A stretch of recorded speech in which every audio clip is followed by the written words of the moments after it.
Bonjour à tous. Le pôle CIM organise des webinaires sur un certain nombre de sujets. C'est des webinaires qu'on met en place dans le cadre de l'accompagnement qu'on fait aux entreprises suite au confinement et aux problèmes du Covid qu'on voit depuis quelques mois. On essaye de faire ces webinaires pour favoriser auprès des PME des territoires leur veille et leur démonstration de technologie ou de services qu'on peut leur apporter. Et donc, on organise tout un tas de webinaires, à peu près un par semaine depuis le mois de juillet. Et l'idée, c'est qu'on puisse vous présenter le maximum de sujets, qu'on fasse intervenir des offres de solutions de l'écosystème CIM pour vous aider dans votre développement, dans le développement de vos entreprises. Donc aujourd'hui, on a un webinaire sur les aspects performance de production et comment on peut travailler sur l'analyse de la performance par les méthodes de flux.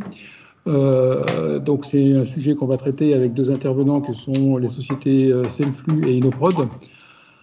D'abord quelques rappels pour le bon fonctionnement. Donc l'idée c'est qu'on puisse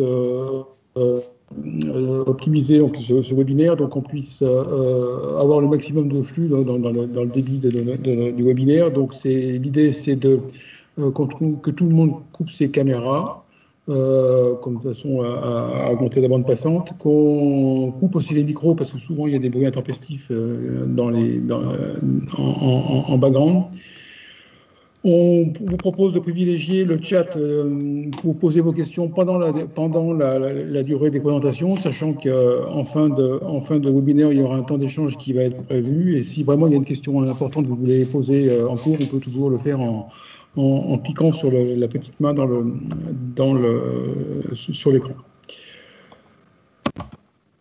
Donc juste pour commencer, quelques mots sur CIM, pour vous expliquer un peu ce qu'est le pôle de compétitivité CIM. Donc le pôle CIM est un pôle qui est issu de la fusion entre les pôles Montblanc Industrie et Viameca, et qui est dédié à tout ce qui concerne le manufacturier, mais à la performance des systèmes productifs. On est opérationnel sur les régions Auvergne-Rhône-Alpes et Nouvelle-Aquitaine.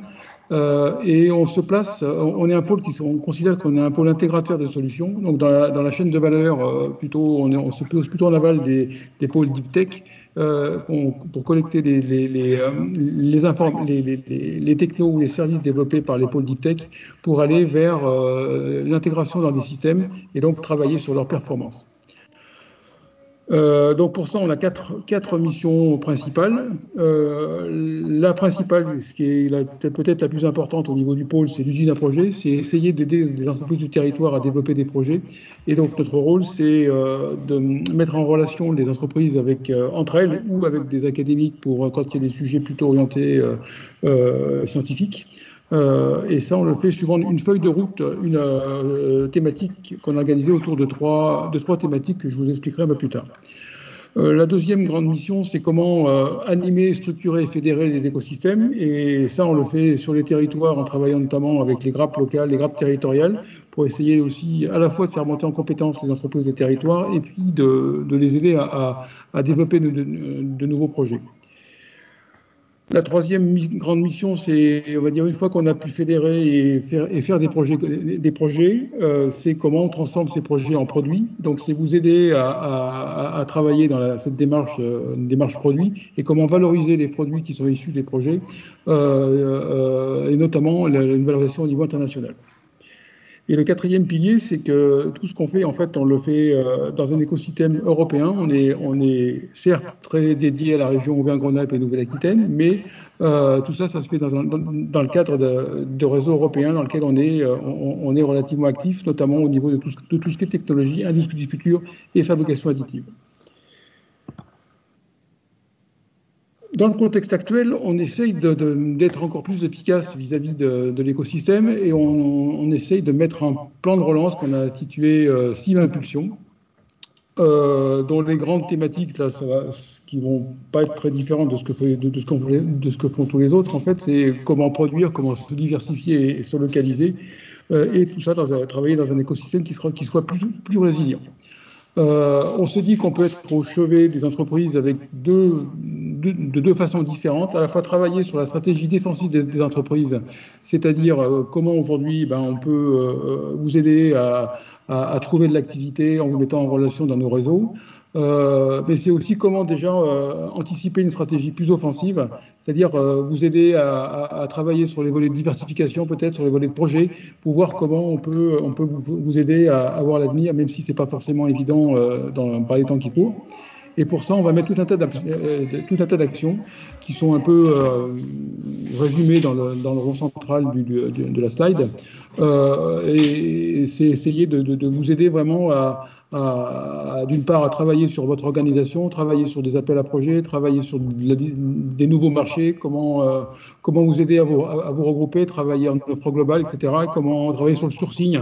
Voilà, c'est un peu tous ces sujets-là qu'on va essayer de traiter dans les mois qui viennent et comment on peut vous intégrer dans des groupes de travail par rapport à ça. Donc, le webinaire fait partie intégrante du plan CIM Impulsion. Comme tout à l'heure je vous l'ai dit, on organise depuis début juillet un certain nombre de webinaires, aussi bien sur les aspects, comme vous voyez un peu dans la liste, les aspects commerciaux, juridiques, que la partie plus production de flux, l'analyse des flux qui était programmée plutôt au début du mois, que je n'ai pas changé de slide, mais qui a été décalé aujourd'hui. Tout ce qui est performance de production est lié à la data. Donc vraiment, tous ces sujets-là, on va essayer de faire des webinaires de façon assez récurrente. On en fait dans 3 semaines sur le volet fabrication additive pour le secteur médical. On est vraiment très diversifié. Et donc, l'idée aussi de la demande qu'on fait aussi auprès des entreprises des territoires, c'est aussi que vous nous fassiez remonter quels sont les sujets qui vous intéressent, de façon à ce qu'on puisse orienter évidemment ces webinaires vers des sujets qui soient intéressants pour vous. Et aussi, ce qu'on essaie de mettre en place dans le cadre de ce CIM Impulsion, c'est vous aider à tester en fait les technos ou les services qui sont proposés dans le cadre de ces webinaires.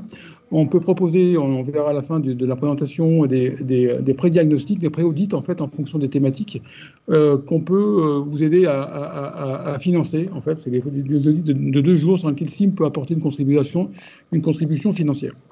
Et puis, c'est aussi vous aider en fonction des projets et de l'envergure des projets à trouver les bons guichets de financement pour vous aider être plus efficace en fait dans les projets que vous allez faire émerger.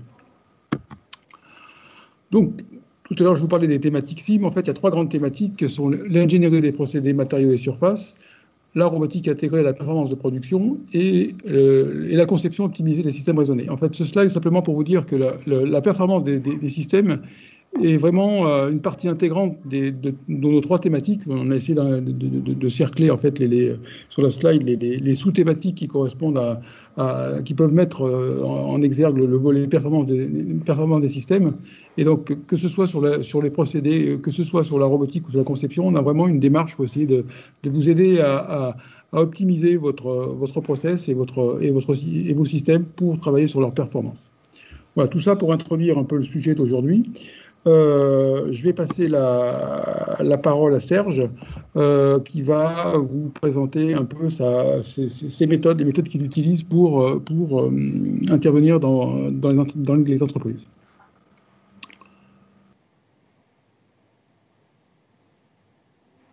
Serge? On ne t'entend pas, Serge. Ah oui, si je ne mets pas le micro, ça ne va pas marcher. Vous m'entendez? Ouais. Voilà. Oui, bonjour à tous. Je mets juste un petit coup à la caméra en fait pour que les gens sachent à qui ils ont affaire. Je la coupe juste derrière. Voilà, donc la partie que je vais introduire, c'est une partie de l'approche par les flux sur la VSM pour ceux qui connaissent, ou la Valuation Mapping en anglais, qui est plutôt une cartographie. Je vais, en préambule, je vais juste me présenter un petit peu la société qui est basée sur mes 30 années d'expérience sur une partie dans l'aéronautique et la maintenance aéronautique plus précisément, et dans l'industrie dans la deuxième partie, et sur des secteurs assez diversifiés, dans la métallurgie, le caoutchouc, la plasturgie, le bois, puis dernièrement dans tout ce qui est système électrique et système électronique. La performance industrielle, en fait, l'approche que l'on a voulu avoir via ce webinaire, c'est via la crise que l'on vient de vivre. On s'est aperçu des choses que l'on savait déjà d'avant, hein, mais qui ont été un peu cruelles pendant cette période. C'est un besoin de polyvalence, un besoin de standardiser certaines méthodes de travail, un besoin d'augmenter l'autonomie des équipes avec plus de flexibilité et d'agilité.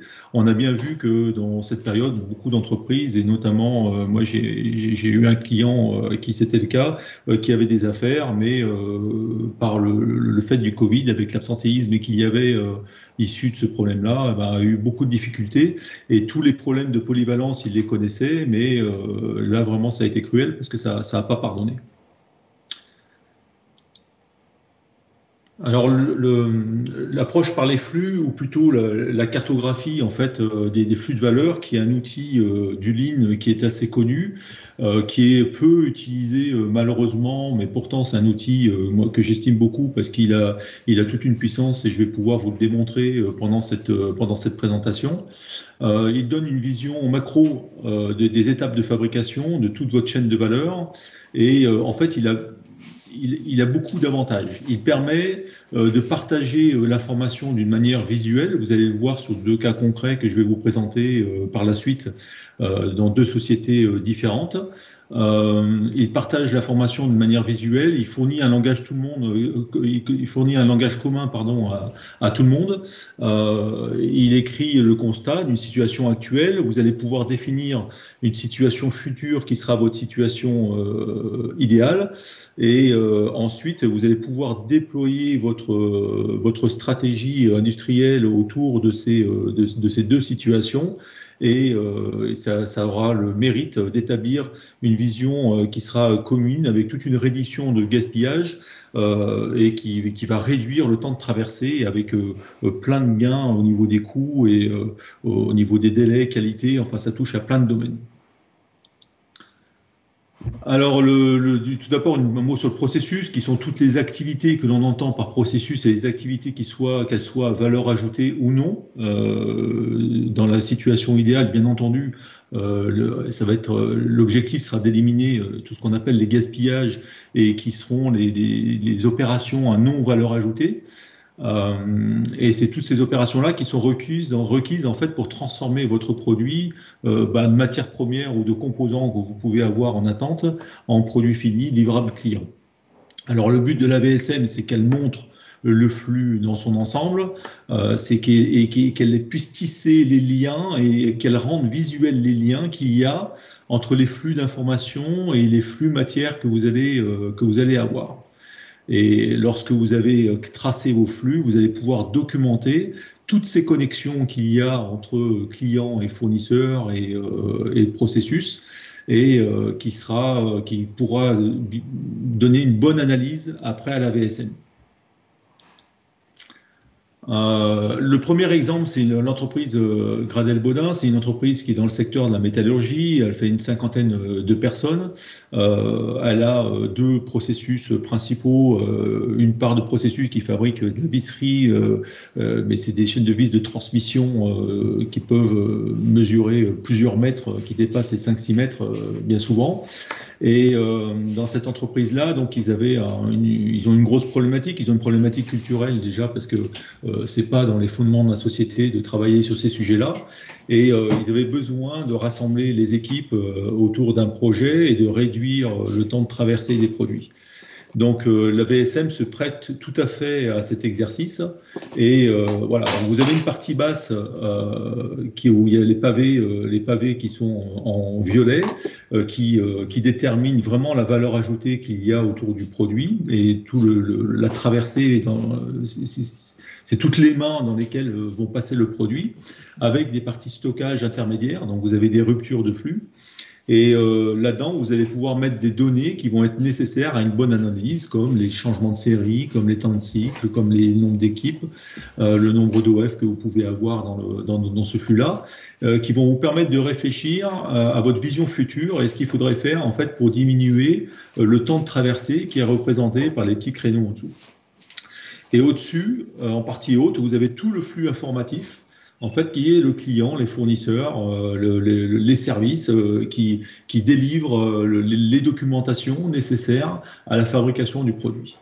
Alors, bien souvent, et ça c'est quelque chose qui est assez commun à toutes les entreprises, quand on fait une VSM situation actuelle, on s'aperçoit en fait qu'il y a beaucoup de connexions et qu'il y a beaucoup de communication trop, qui s'embrouille, qui est pas très organisé. Dans les petites entreprises, les gens sont multicasquettes en même temps. Donc, c'est très difficile et c'est ça qu'il faut vraiment éclaircir pour aller à la vision future. Là-dessus, vous notez tous vos gaspillages et toutes les problématiques que vous rencontrez dans ce flux. Et vous les voyez là avec les petits nuages. Et ça, c'est tous les gaspillages que vous révélez. Ça, c'est l'équipe qui le fait, c'est pas une personne, ça se fait en équipe. Et ça permet à toute l'équipe de comprendre un petit peu tout ce qui se passe dans le flux, à tous les niveaux. Là-dessus, vous pouvez construire ensuite la situation future. Donc, ils ont décidé de créer une situation future en simplifiant drastiquement les flux, en planifiant en un seul point et non plus à plusieurs points de la fabrication, en limitant les communications, en recentrant un petit peu les tâches métiers dans cette petite entreprise et en créant des solutions qui sont souvent issues de l'amélioration continue, mais pas que. Hein, il peut y avoir des solutions aussi locales et techniques pour résoudre un problème. Ça peut être aussi l'achat d'une nouvelle machine. Et dans l'achat de nouvelles machines, bien souvent, et beaucoup d'entreprises achètent des machines sans se préoccuper, enfin, ils se préoccupent du flux, mais sans vraiment zoomer sur le flux d'un point de vue global et n'ont pas la performance attendue. Donc, d'où l'intérêt de s'intéresser à un flux et un processus global, parce que ça permet d'intégrer cette nouvelle machine d'une manière un peu plus performante et d'avoir des résultats qui collent plus à l'attendu. Voilà. Et donc là, les solutions sont marquées et vous pouvez voir qu'entre la situation initiale et la situation finale, eh ben, vous avez un certain nombre d'actions qui sont révélées pour améliorer le flux, le temps de traversée et donc obtenir un certain nombre de gains. Dans ce cas-là, donc là, vous avez cette situation actuelle et future, vous la synthétisez. Vous avez détecté un certain nombre de problèmes, comme des ruptures de flux, comme je vous l'ai dit, des ralentissements via les process de contrôle. Bien souvent, les stocks sont un des soucis qui ralentissent le flux parce que soit on fabrique en trop gros nombre, on fait de la surproduction et ça encombre les zones de fabrication. Ou un manque de disponibilité outillage ou des manutentions importantes. Dans ce cas-là aussi, il y a une utilisation du pont et qui mobilise cette ressource et qui empêche quelquefois d'agir ailleurs. Donc les solutions envisagées, ça a été un chantier SMED, pas des mais un sur le processus principal, du 5S classique. Alors le SMED, pour ceux qui ne connaissent pas, c'est Single Minute Exchange of Die.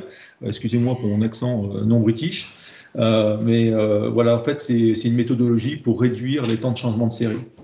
Il y avait une remise à plat qui a été choisie pour toute la gestion des stocks, une simplification pour rendre autonomes les processus de contrôle et faire notamment de l'autocontrôle avec une réorganisation aussi de tout le système de planification.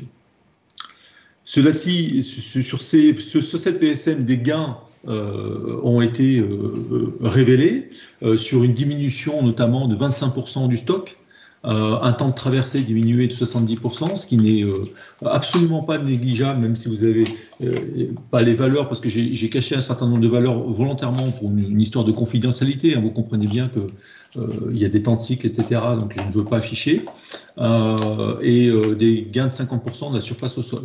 Donc on voit bien qu'on a une logique de résultat et que cette logique de résultat, elle est directement liée à la cartographie et en rendant visible vraiment les processus, les problèmes.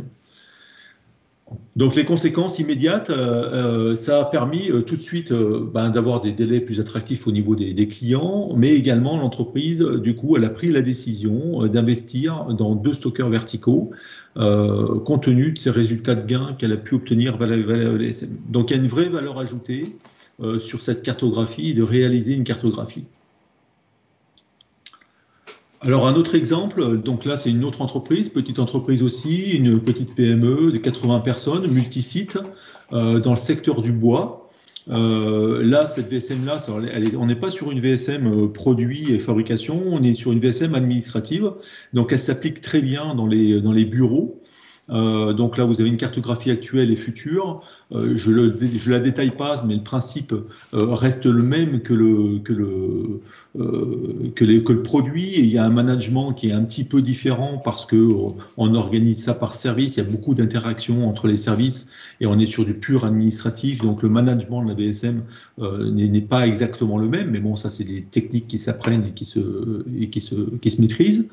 Voilà, et donc il y a eu un certain nombre de détections de gaspillage, notamment dans le traitement de l'ERP. Donc c'était des choses qui étaient connues de l'entreprise, mais ça permet de valoriser et de donner du sens un petit peu à tout ça. Des problèmes d'impression qui n'étaient pas négligeables, des processus de validation qui étaient longs, hein, c'est des signatures, mais ça passait dans plusieurs bureaux et c'était assez long, des erreurs et un manque de visibilité sur les stocks. Quand on parle de stock en administratif, hein, c'est les attentes de processus. Alors, je ne vous ai pas précisé, mais ce processus administratif, en fait, c'est la délivrance des accusés de réception au client. Le client fait des demandes de devis ou des demandes de commandes, et en fait, le délai était de plusieurs jours, même plusieurs semaines, était plus de 2 semaines pour rendre réponse au client, donc très très long, parce que aussi multisite. Et les solutions envisagées, donc, ça a été une standardisation des délais de fabrication, ça a été des contrats d'engagement au niveau des fournisseurs principaux, il y a eu des standards de documentation pour les données qui sont nécessaires au processus et des éditions automatiques. Et il y a eu le fait de standardiser les délais de fabrication, ça a été vraiment révélateur parce que bien souvent, les délais étaient assez stables et en fait, on passait par plusieurs services pour rendre un délai alors que sur une grosse enveloppe de produits, c'était pas nécessaire. En fait, le délai, il pouvait être standard et être revu mensuellement ou trimestriellement. Donc ça a été vraiment une valeur ajoutée à la VSM. Et les gains, ça a été le temps de traversée qui a diminué de 80%, ce qui est énorme, hein, parce qu'on est descendu de plus de 2 semaines, comme je vous le disais, à quelques jours, entre 3 et 5 jours, suivant les gammes de produits. Et donc, la conséquence a été une création d'engagement au niveau du client sur les délais de fabrication. Donc voilà, plein d'avantages à la VSM. Les voilà. Ce qu'il faut, c'est bien choisir son flux au départ. Bien sûr, établir un état actuel en traçant sa cartographie initiale. Faire ressortir les gaspillages, avoir son état futur et pouvoir construire un plan d'action entre ces deux états. Ce que j'aime bien dans cet outil, qui n'est pas non plus à pratiquer pour tous les flux, hein, il faut bien choisir son flux, mais il est simple parce qu'il est accessible partout, à condition qu'on l'explique, mais c'est assez simple. Il est rapide, une VSM, c'est assez rapide, ça peut se faire en quelques heures. Sur les grosses VSM, sur des processus qui sont assez longs, ça peut mettre à 2 jours, mais bien souvent, dans la journée, c'est traité, et on fait la VSM actuelle et future. C'est un outil de management, ça va développer des attitudes managériales si on se sert de l'outil pour présenter, c'est absorbable aussi bien par les dirigeants et compréhensible aussi bien par les dirigeants que les opérateurs, et vraiment on va sur de l'autonomie, ça donne une vision globale pour tous et ce qui est intéressant pour tous. Et en fait, en définitive, ça donne du sens, et c'est ça l'important. L'important, c'est vraiment le sens que ça va donner. C'est-à-dire que bien souvent dans les entreprises, les actions ne se font pas parce qu'on a du mal de voir le sens et on a du mal de voir l'objectif, de coller l'objectif au processus. Et bien souvent, on manage par le résultat, d'accord, et on oublie que c'est le processus qui mène au résultat. C'est une phrase qui est assez triviale, on enfonce des portes ouvertes en le disant, mais dans la réalité des choses, en fait, quand on regarde dans le concret, sur le terrain, c'est rarement ce qui se passe. Bien souvent, on manage par le résultat, on travaille en mode pompier et on n'est pas dans un état de processus. Donc, ça synthétise toutes les actions. Donc, tout le monde va voir les actions dans tous les services dans un premier temps. Donc, c'est ce qui donne du sens aussi. Et surtout, ça fournit un langage commun. Donc, ça rend accessible et compréhensible le processus et ça permet de mettre tout le monde sur un même pied d'égalité. Donc, vraiment, c'est tout le sens de la cartographie. Donc voilà, je souhaitais moi vous présenter cet outil en vous montrant 2 cas concrets dans 2 entreprises et je pourrais répondre à vos questions en fin de webinaire. Je vais pouvoir laisser la parole à Philippe Inoprod qui va vous présenter leur solution. Voilà. À toi, Philippe.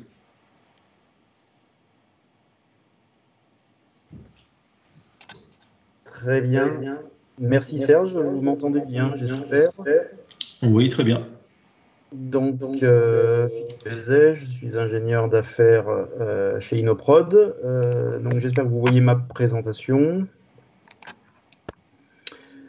Donc, effectivement, peut-être juste en guise d'introduction, vous avez compris qu'aujourd'hui, le thème était la performance industrielle, mais sous un angle particulier qui est l'angle de l'approche par les flux, qui est pour nous, ce que nous considérons comme vraiment un levier de performance très important. Serge vous a montré à l'instant une méthodologie.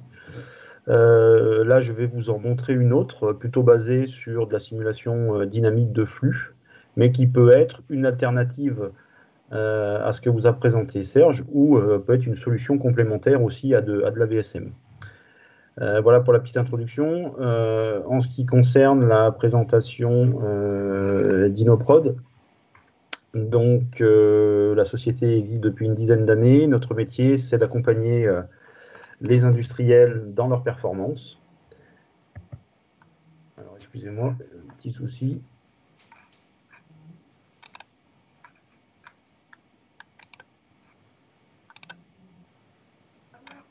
Alors, voilà, et on va travailler donc avec de la TPE jusqu'aux grands groupes industriels sur différents types de besoins, différents types d'enjeux, que ce soit des enjeux en matière d'investissement, pour sécuriser les investissements, valider des rendements opérationnels. On va utiliser un certain nombre d'outils. On n'a pas de présentation, Philippe. Excusez-moi. Alors, je vais refaire. Ça n'a pas marché. Est-ce que c'est mieux? Bon. Oui, c'est bon, oui. Très bien. Donc, on va intervenir sur différents enjeux au niveau des industries. Donc, l'investissement, sécuriser un investissement, valider un rendement, intervenir sur la conception, le développement de process de production. Donc, ça peut aller de la développement de lignes de production jusqu'à l'organisation et la conception complète d'une usine ou d'un site de production. On va intervenir, bien sûr, sur la performance des installations, des procédés de fabrication, donc dans une phase d'optimisation, tant sur le produit que sur l'outil et le process de production. On intervient également sur des problématiques d'ergonomie, de traitement de TMS, où on va faire des études ergonomiques spécifiques sur des postes de travail. On fait aussi de l'accompagnement au changement. Et puis, en matière de pilotage de production, on va proposer des outils de pilotage qui vont permettre d'anticiper des phénomènes de production qui peuvent aller donc du mois, de l'année, hein, quand on va vouloir tester un programme de production, jusqu'à attendre vers, donc là on est plutôt sur des outils de planification qui vont servir à anticiper la production, jusqu'à des outils d'ordonnancement qui vont permettre de gérer la production et d'ordonnancer la production au quotidien. Pour ça, voilà, on va s'appliquer sur 4 business units dans l'entreprise, une équipe ingénierie, donc on va faire des études, une équipe, de la vente de solutions logicielles, j'en parlerai juste après, des logiciels qui vont servir justement à faire de la simulation, de la formation pour soutenir la vente de ces logiciels, et puis on fait aussi de la R&D. Donc voilà comment on est organisé, une équipe d'ingénierie, donc je ne m'y étendrai pas, mais simplement pour vous donner une vision globale. Calcul et dimensionnement mécanique, donc là on va travailler sur le produit, on est plutôt sur des ensembles mécaniques, des sous-ensembles mécaniques, des produits matériaux métalliques, même si on fait un petit peu de polymère. On a une activité sur tout ce qui tourne autour de l'ingénierie des flux, du process et de l'ergonomie, j'en ai parlé. Bien sûr, on va travailler au niveau de l'excellence opérationnelle, du lean manufacturing, hein, de la performance pure. On a une activité autour de la gestion des risques produits ou gestion des risques process. Donc là, les méthodes, principalement, on va faire de l'AMDEC. Et puis de l'accompagnement à la gestion de projet, assistance maîtrise d'œuvre, assistance maîtrise d'ouvrage. Donc voilà, là, c'est une vingtaine de personnes. Sur ce volet ingénierie, on va faire des études pour les clients. On a une activité de vente de logiciels. Donc, on a un partenariat avec Siemens, qui est un éditeur de solutions logicielles, entre autres, et pour lequel on a un contrat d'exclusivité de vente de logiciels, qui sont les logiciels qu'on utilise pour faire nos propres études, mais on va pouvoir, en fonction du besoin du client, aussi accompagner le client vers l'autonomie. S'il souhaite acquérir et faire lui-même ses propres études, eh ben, on va l'accompagner jusqu'au niveau d'autonomie suffisant. Et puis, donc voilà, ça c'est la partie formation. Donc on a 2 implantations, France, et on a ouvert un bureau donc, à Montréal, et on a également un bureau commercial à Lyon, mais on va dire le cœur du réacteur est à Cournon d'Auvergne, à côté de Clermont-Ferrand, donc c'est là où on a toutes les équipes d'ingénierie. Au niveau de nos références, là il y en a quelques-unes, peut-être des plus connues, mais un échantillon d'entreprises de toute taille. On va intervenir dans tous les domaines de l'industrie, je dirais à partir du moment où on va fabriquer quelque chose, produire ou transformer quelque chose, donc que ce soit les dispositifs médicaux, l'agroalimentaire, voilà, l'aéro, l'automobile, les énergies.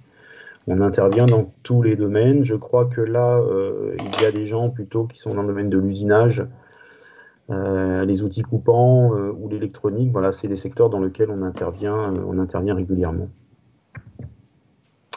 Donc justement, je vais vous faire un zoom sur un outil qu'on utilise depuis quelques années aujourd'hui, que vous connaissez peut-être, qui est un outil qui est souvent étiqueté comme, on va dire, un outil du numérique ou un outil de l'industrie 4.0 ou du digital. Il y a tout un tas de définitions. Donc c'est la simulation dynamique des flux pour vous accompagner dans vos projets, que ce soit des projets nouveaux ou des projets d'amélioration de l'existant. Alors, à quoi va servir cette simulation des flux?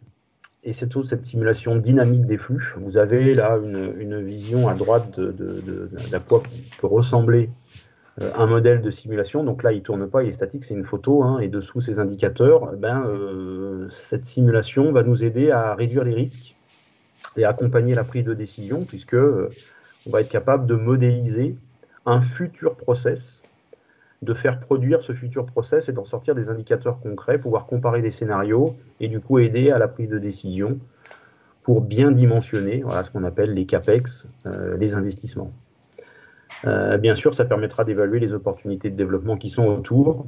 On va pouvoir identifier et anticiper très en amont tous les risques de blocage particuliers et du coup de pouvoir les traiter en phase projet.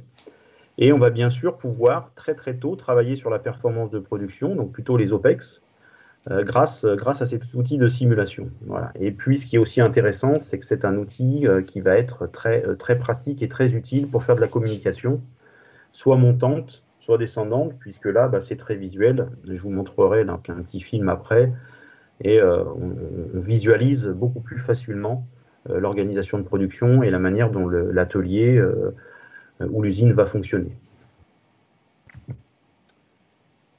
Au niveau de la démarche, on va pouvoir utiliser cet outil, on va dire, de 2 grandes façons. Une première façon, c'est la partie supérieure en mode projet, où là, effectivement, 2 cas. Soit on est sur du greenfield, hein, c'est-à-dire qu'on est de la feuille blanche et on va dimensionner, on va concevoir un process à l'aide de cet outil jusqu'à ce qu'on obtienne, on va dire, les objectifs recherchés, ou alors on va travailler sur l'évolution d'une installation existante et on va d'abord modéliser, faire une copie numérique de l'installation existante, puis ensuite on va créer la situation cible en intégrant les modifications pour mesurer si les gains qui ont été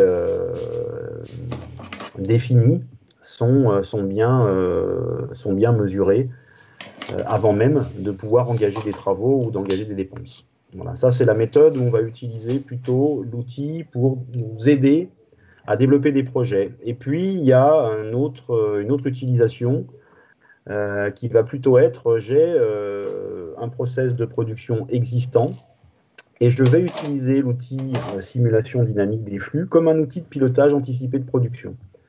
Donc là, on va intégrer une notion peut-être que vous avez déjà, que vous connaissez déjà, qui est la notion de jumeaux numériques ou de digital twin en anglais, qui est la même chose que la modélisation dynamique des flux, mais là, on est sur la copie d'un système de production existant. On va faire sa copie numérique Et on va pouvoir, grâce à cette copie numérique, tester tout un tas de scénarios sans perturber, bien entendu, la production et les installations physiques. Donc, mes exemples sont divers. Vous avez une machine en panne pendant plusieurs jours, vous avez une hausse d'activité, une prise de commande spécifique, vous avez un événement un petit peu particulier, ben vous allez pouvoir en avance de phase utiliser votre jumeau numérique pour lui rentrer le programme de production et regarder ce qui va se passer dans votre jumeau. Vous allez en sortir tous les indicateurs que vous aurez définis, mais vous pourrez anticiper et identifier tous les points de blocage potentiels que vous allez avoir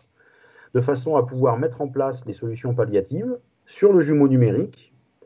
Par itération, vous allez valider ces solutions jusqu'à ce que le jumeau produise dans des conditions acceptables et correctes, et vous allez reproduire sur le terrain, dans la réalité du terrain, les solutions que vous aurez imaginées grâce au jumeau numérique. Donc là, vraiment, c'est un outil de pilotage anticipé. On peut aussi s'en servir au quotidien, plutôt comme un outil d'ordonnancement, où là, on va pouvoir ordonnancer de façon pratique les productions quand on a beaucoup de diversité. Voilà, donc c'est deux modes de fonctionnement, deux utilisations. Bien souvent, on commence par un projet, puis une fois que le modèle est créé, pourquoi ne pas l'utiliser comme jumeau numérique? On peut même aller jusqu'à connecter le jumeau numérique à vos systèmes de production, à votre ERP, à votre MES, et il va venir chercher en direct et en temps réel les informations de votre production. Bon, c'est une possibilité, on est en train de le développer et on le fait de plus en plus. Voilà. Ensuite, les avantages de l'outil, justement, c'est que c'est un outil dynamique, donc vous allez pouvoir visualiser beaucoup plus facilement la complexité de votre process et intégrer beaucoup de variabilité. Et vous allez pouvoir, chacun de vos paramètres, chacune de vos machines, de vos opérateurs, de vos stocks, vous allez les paramétrer et vous allez pouvoir agir sur ces paramètres. Et en dynamique, vous allez pouvoir regarder exactement ce qui se passe dans votre process. Et bien sûr, vous pouvez intégrer tout le champ de contraintes spécifiquement à votre activité. Bien sûr, comme je l'ai dit, vous allez pouvoir beaucoup mieux visualiser les problématiques, communiquer, que ce soit avec les responsables de la société, que ce soit avec les opérateurs. Il y aura beaucoup plus de facilité à mettre le doigt sur les problèmes et à communiquer autour des solutions. On va beaucoup utiliser cette simulation de flux. Plus le système est complexe, plus la modélisation dynamique de flux va être intéressante. Voilà. Et c'est aussi un outil, bien sûr, pour l'accompagnement au changement. Alors, j'avais oublié de lancer la petite animation, mais là, par exemple, vous avez une animation en 3D. J'espère qu'avec les temps de réponse Internet, vous le voyez. Et vous allez pouvoir en tirer un certain nombre d'indicateurs en dynamique. Donc, il n'y a pas de limite sur le type d'indicateur, hein, il suffit de le paramétrer, mais en dynamique, vous allez avoir l'évolution des indicateurs. Et si vous avez, par exemple, défini un temps, hein, puisqu'on va faire produire la ligne sur un temps défini, qui peut être d'une heure, d'une journée, d'une semaine, d'un mois, un an. Et si, par exemple, vous lancez une production d'une journée, vous allez lancer la production, vous allez voir en temps réel ce qui se passe, vous pouvez accélérer, ou vous pouvez aller directement à la fin de la journée de production pour récupérer tous les indicateurs. Ensuite, vous allez agir sur un paramètre, vous allez relancer la simulation et par itération, vous allez essayer d'optimiser votre organisation.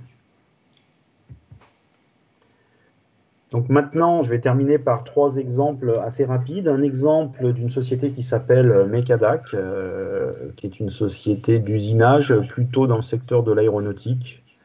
Une société qui est entre la PME et l'ETI, hein, peut-être autour de 200-300 personnes, qui a 5 ou 6 sites dans le monde, et qui avait une problématique bien particulière, c'est qu'elle était consultée par un grand acteur de l'aéronautique pour une quarantaine de nouvelles références de pièces à usiner, et le client lui demandait, lui donnait un plan de montée en cadence de chacune de ces références, avec bien sûr un plan de gamme de production pour chacune de ces références, et donc la société devait répondre à cet appel d'offres en intégrant tous les investissements, la manière dont elle allait sécuriser sa réponse. Et elle s'est rapidement trouvée bloquée, puisqu'elle n'arrivait pas à avoir une vision cohérente des goulots, de là où elle allait pouvoir passer sa production, les nouvelles pièces, donc sur quel site, sur quelle machine. Et donc elle a fait appel à nous pour qu'on modélise l'ensemble des installations, qu'on rajoute et qu'on fasse une première simulation en rajoutant toutes les nouvelles productions suivant les ramp-up qui avaient été définis par le client, et on a pu identifier partout où il y avait des goulots et partout où éventuellement il fallait investir dans des nouvelles machines. On a même pu, en jouant sur le programme de production et en demandant quelque part au client de lisser quelques ramp-up, de pouvoir réduire l'investissement des machines. Et donc, au départ et avant l'étude, ils étaient partis sur l'investissement de 6 machines. Et après la réalisation de l'étude, on a pu sécuriser l'investissement de 2 machines en gardant en plus un capacitaire, puisque dans les paramètres, on avait gardé un taux de disponibilité, on avait mis un taux de disponibilité taux d'utilisation maximum, de 85% de chaque machine d'usinage. Et donc on a pu sécuriser et les aider à déterminer le plan d'investissement pour répondre à l'offre du client. Donc voilà un exemple. Donc là, on est vraiment sur une société d'usinage traditionnelle avec des machines traditionnelles et des ateliers traditionnels. Donc là, effectivement, on avait une petite vision, par exemple, pour un atelier. On a cette petite vidéo qui représentait la position des machines avec les indicateurs et le programme de production qu'on a injecté dans cet atelier. Un deuxième exemple complètement différent, société Comao. Cette entité de la société Comao développe des grosses installations d'usinage pour faire de l'usinage de moteurs pour l'automobile. Donc, ils avaient développé une nouvelle ligne d'usinage et n'arrivaient pas à atteindre la performance qui était attendue. Donc là, on était vraiment en mode conception. Ils avaient conçu une ligne et ils n'avaient pas du tout, entre guillemets, le bon niveau de confiance sur la capacité de cette ligne, donc à assurer le capacitaire de production, avoir la bonne flexibilité. Donc, ils nous ont demandé de modéliser la ligne de façon à identifier, de faire fonctionner la ligne, de faire produire la ligne pour identifier si toutes les logiques de fonctionnement, les automatismes qui avaient été prévus, permettaient d'atteindre les objectifs. Et on a pu notamment intervenir sur un certain nombre de logiques, augmenter quelques stocks tampons, allonger quelques convoyeurs, travailler sur des modes de priorisation, sur des modes de fonctionnement. On a également pu intervenir sur le nombre de supports. On s'est aperçu que le nombre de supports moteurs ou blocs moteurs dans la ligne avait une influence directe sur la performance. Si on en mettait trop, si on n'en mettait pas assez, c'était à 2-3 supports près. Donc on a pu conforter tout ça et ça leur a permis donc de valider l'étude et quelque part de donner confiance à son client et à pouvoir démontrer que la ligne permettait d'atteindre les objectifs qui étaient prévus, puisqu'on avait toute une batterie d'indicateurs que l'on mesurait et on a pu donner une étude complète au client. Et puis le dernier exemple qui est complètement différent, mais c'est aussi pour montrer, parce qu'on aurait même pu parler de flux d'informations, parce que là on le fait sur des flux physiques, mais ça fonctionne également sur des flux d'informations. Ça c'est complètement différent, c'est une problématique d'un réfectoire d'entreprise chez Michelin, pour ne pas le nommer, à Clermont-Ferrand. Donc le besoin c'était de repenser le réfectoire, puisque donc il y avait un projet de faire un nouveau réfectoire pour régler toutes les problématiques qu'il pouvait y avoir aujourd'hui, puisque dans le réfectoire ancien, il y avait des problématiques d'organisation, les gens attendaient beaucoup, etc. Et donc on a simulé avec donc la société qui était en charge d'assurer la restauration, qui avait le métier de la restauration. On a simulé tous les postes de travail, les postes de service, les salles, les queues, les caisses, et on a pu les aider à organiser, grâce à la simulation, tout le service autour de la restauration pour avoir un minimum de temps d'attente. Et comme les gens arrivaient par pic, puisqu'ils terminaient leur poste à peu près au même moment, avec différents pics, on a pu, grâce à l'organisation, lisser ces pics, gagner des temps à chaque poste et fluidifier l'organisation des stands de ce futur restaurant d'entreprise. Et accessoirement, on a pu aussi réduire un petit peu les investissements puisque on a pu réorganiser différemment le service. Voilà ce que je peux vous dire. Ce que je peux peut-être faire, c'est je vais vous montrer une petite vidéo sur le cas de Comao qui illustre un petit peu comment on a construit le modèle. Ça dure une petite minute et après je represserai la main à Jean-Louis, mais ça vous permettra peut-être de mieux comprendre comment on construit un modèle de simulation dynamique. Donc j'espère que ça va fonctionner. Donc il n'y a pas de son, mais j'espère que vous voyez. Merci. Donc je vous laisse lire, puisque vous avez à chaque fois là, les tags à droite qui vous expliquent ce qui est fait. Donc on représente les machines. Je peux le commenter en même temps. Hein. On va représenter les systèmes de convoyage, les longueurs, les vitesses, etc. Bien entendu les robots. Donc là, on est sur ce qu'on appelle du 3D simplifié, mais on peut prendre exactement les machines réelles, bien sûr. On va paramétrer chacune des machines. Et puis quand on va lancer la simulation, ben on va au bout d'un certain temps de production, hop, là il y a un goulot, la machine s'est arrêtée, l'installation s'est arrêtée, on a détecté un goulot, et on va essayer d'optimiser.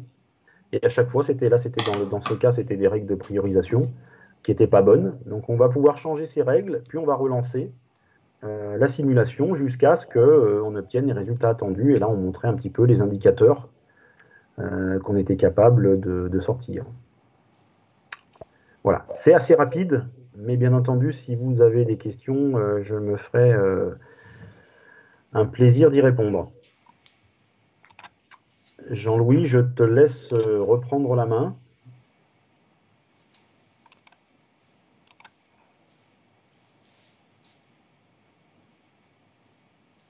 Et également remettre ton micro en route.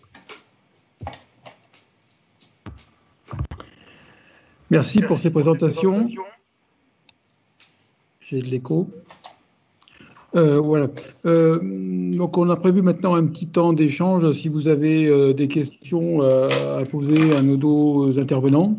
Et puis ensuite, je vous présenterai un peu ce qu'on peut faire en termes d'audit qu'on peut faire chez vous et voir un peu comment on peut vous accompagner financièrement dans vos projets liés à l'organisation industrielle.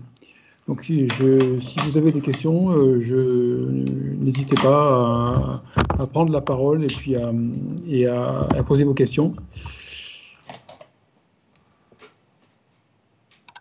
Pensez bien à activer vos micros avant si vous avez une question, parce que c'est vrai qu'on n'y pense pas toujours. Voilà. Oui, bonsoir, François Raymond, Société Nicomatique. Est-ce que vous m'entendez? Oui, on vous entend, oui. Oui, bonsoir. Oui, bonsoir. Je voulais vous poser une question concernant la solution InnoProd.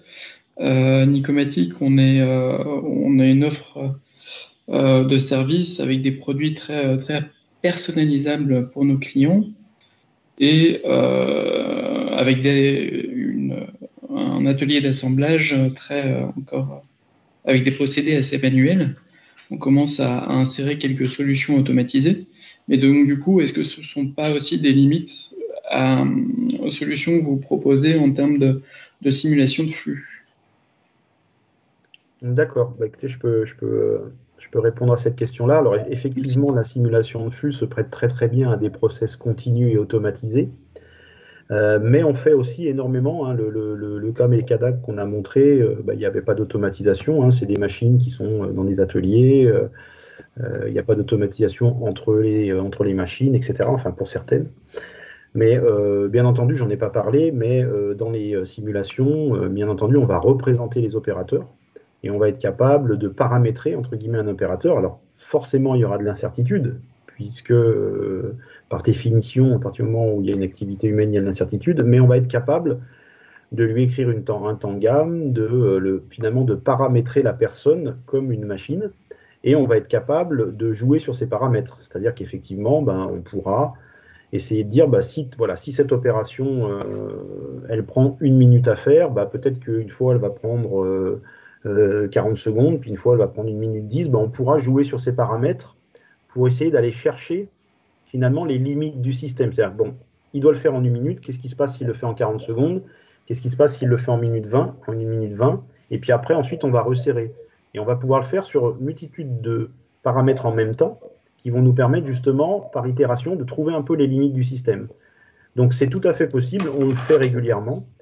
Peut-être que vous connaissez la société Lacroix Électronique. Oui, c'est un de nos clients, oui, tout à fait. Bon, donc on est en train de faire une étude aujourd'hui avec Lacroix Électronique. Ils ont une énorme diversité, ils ont également beaucoup de fabrication à façon. Il y a des parties manuelles et on est en train de leur faire une simulation de flux globale parce que justement leur problématique, c'est de gérer les tailles des lots, c'est de gérer l'ordonnancement. Le plan de production, c'est ce qui va faire leur performance derrière. Donc c'est vraiment là-dessus, sur ce point-là, qu'on est en train de travailler avec eux. Je ne sais pas si ça répond à votre question. Oui, très bien, merci. Il n'y a pas d'autres questions?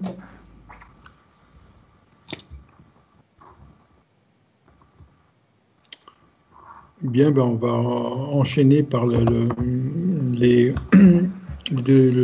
sujet financement. Vous voyez mon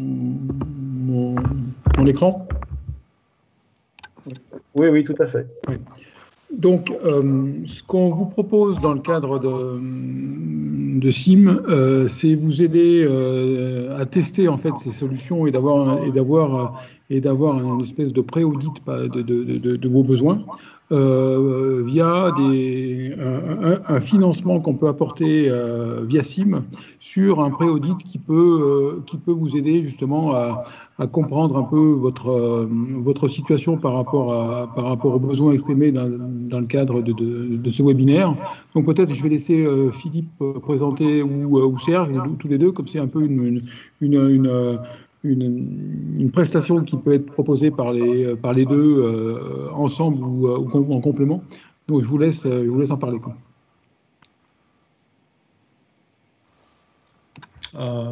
Philippe, tu veux en parler là? Si tu veux. Bon, de toute façon, c'est une offre qu'on a construite ensemble. Hein. Oui. L'objectif, en fait, c'est de pouvoir proposer une offre très abordable pour faire un premier diagnostic de performance. C'est vrai qu'aujourd'hui, on vous a exclusivement parlé de flux, parce que c'est quand même un des leviers majeurs pour faire de la performance d'entreprise, mais il y en a d'autres. Et l'idée, donc, c'est de vous proposer un audit terrain, on va dire une offre un petit peu commercialisée pour vous permettre de faire une première approche avec un audit d'une journée qu'on a découpé en un entretien avec le dirigeant, visite entreprise, puis après, entre guillemets, on va librement, pendant quelques heures, interviewer les gens et faire un certain nombre d'observations et de recueils. Puis ensuite, on vous propose, on va travailler sur un diagnostic. On va faire, on va dire, des petites VSM rapides, ou des diagnostics rapides des flux aussi, puisque c'est aussi notre principal métier. Mais on va pouvoir regarder un peu tous les aspects de votre performance, pas forcément ces aspects flux. Hein. On pourrait travailler sur la supply chain, sur la qualité, sur la maintenance, sur les stocks, hein, qui font partie aussi des flux. Et on va être capable, comme ça, d'organiser une petite restitution d'une demi-journée, soit en physique, soit au téléphone, pour vous faire un rapport d'étonnement et pour vous donner ce que l'on a identifié comme les leviers majeurs de performance. Donc ça va se concrétiser par la fourniture d'un plan d'action sur lequel on aura identifié ce qu'on a aperçu comme les leviers majeurs de performance, les actions à mettre en œuvre, qu'on aura priorisées et sur lequel on vous proposera des méthodologies d'accompagnement. Je ne sais pas, Serge, si tu veux préciser un certain nombre de choses. Non, tu as bien résumé. Voilà, l'idée, c'est d'avoir un œil externe sur votre processus. Et oui, c'est le rapport d'étonnement, en fait, et de long terme, en fait, c'est d'avoir sur une vision externe et puis experte, de cibler quelques actions qui sont essentielles dans vos processus. Donc là, effectivement, après, peut-être, Jean-Louis, on te laissera parler de l'offre et de l'accompagnement financier que vous proposez sur cette offre-là. Oui, alors non, nous, côté CIM, on peut vous accompagner pour cet audit qui est prévu sur 2 jours. On peut financer 40% de l'intervention des prestataires. Donc ça permet, sur une enveloppe qui est prévue dans ce cas-là à 2 000 €, de vous financer 800 € sur l'intervention d'Inoprod et Selflux. Et ça vous permettrait d'avoir évidemment un peu ce que la conclusion un peu de ces 2 jours, d'avoir un livrable qui vous permet de bien connaître, bien mieux identifier vos besoins par rapport à cette problématique d'organisation industrielle. Sinon, ensuite, on a un autre dispositif régional qui est en cours en ce moment au niveau de la région Auvergne-Rhône-Alpes, qui permet de faire intervenir là aussi des prestataires ou des conseils sur toutes les technologies industrie du futur. Donc c'est valable pour le sujet qu'on traite aujourd'hui, sur la simulation de flux. Mais aujourd'hui, toutes les briques finalement industrie du futur qui existent, on peut arriver à vous aider sur ces sujets-là. Donc j'ai listé un peu dans le tableau là quelques-unes des briques qui peuvent être accompagnées. Ça peut être tout ce qui concerne la robotique, la fabrication additive, la modernisation d'un site industriel, donc le lean manufacturing, la simulation de flux, etc. Donc tout ce qui est traitement des données, tout ce qui est augmenté, tout ce qui est production de données, tout ce qui est IoT, maintenance prédictive. Vraiment, tous ces secteurs-là peuvent être aidés dans le cadre de conseils amenés par des prestataires pour vous aider à déjà mieux peut-être définir vos besoins, définir le cahier des charges des solutions qui seront à mettre en œuvre. Et dans certains cas, on peut aller jusqu'à faire une preuve de concept pour valider en fait le cahier des charges qui aura été défini. Donc ça, c'est une aide de la région aujourd'hui qui est assez simple à mettre en place, assez rapide, qui permet de financer 50% de la prestation de l'intervention, qui est plafonné à 16 000 €. Donc ça veut dire que le budget maxi prévu dans ce contexte-là, c'est un budget de 32 000 €. Donc ce qui peut quand même permettre des actions qui sont quand même conséquentes par rapport aux entreprises. Donc ce dispositif, en fait, c'est un dispositif national qui est décliné dans chacune des régions en France. C'est une annonce qui avait été faite il y a à peu près 1 an par Bruno Le Maire pour aider les PME dans les territoires. Donc il y a l'objectif d'accompagner 10 000 entreprises au niveau national. Et il y a une répartition qui a été faite au niveau des régions. Et la région Auvergne-Rhône-Alpes a prévu d'accompagner 1726 entreprises d'ici la fin 2022. Donc si le sujet flux qu'on traite aujourd'hui ou un des sujets qui sont listés ici font partie de vos préoccupations, CIM, on est à votre écoute pour vous aider à déjà savoir vous aider à formaliser un peu votre besoin et puis voir si on peut vous aider à trouver un prestataire ou à déposer un projet dans le cadre de cet appel à projet régional. Voilà. Et sinon, après, évidemment, au niveau de CIM, en fonction de la taille de vos projets et des besoins, après, on peut vous orienter. Alors après, ça dépassera forcément ces budgets-là, mais on pourra vous accompagner sur tout type de financement, vous aider à trouver les bons guichets par rapport à vos projets. Ça, c'est le cœur de notre métier. Voilà, si vous avez des questions par rapport à ces 2 dispositifs qu'on met un peu en avant dans ce cas de ce webinaire, je suis à votre écoute.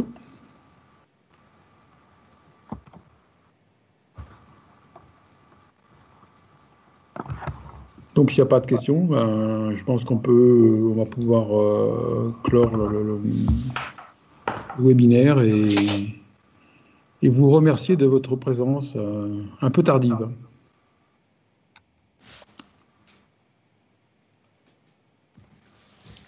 Bien. Bon, merci Jean-Louis. Merci à tous de votre participation. Merci. Merci et au plaisir de pouvoir vous croiser en allant vous rencontrer dans vos entreprises. Au revoir. Merci. Au revoir. Merci, au revoir.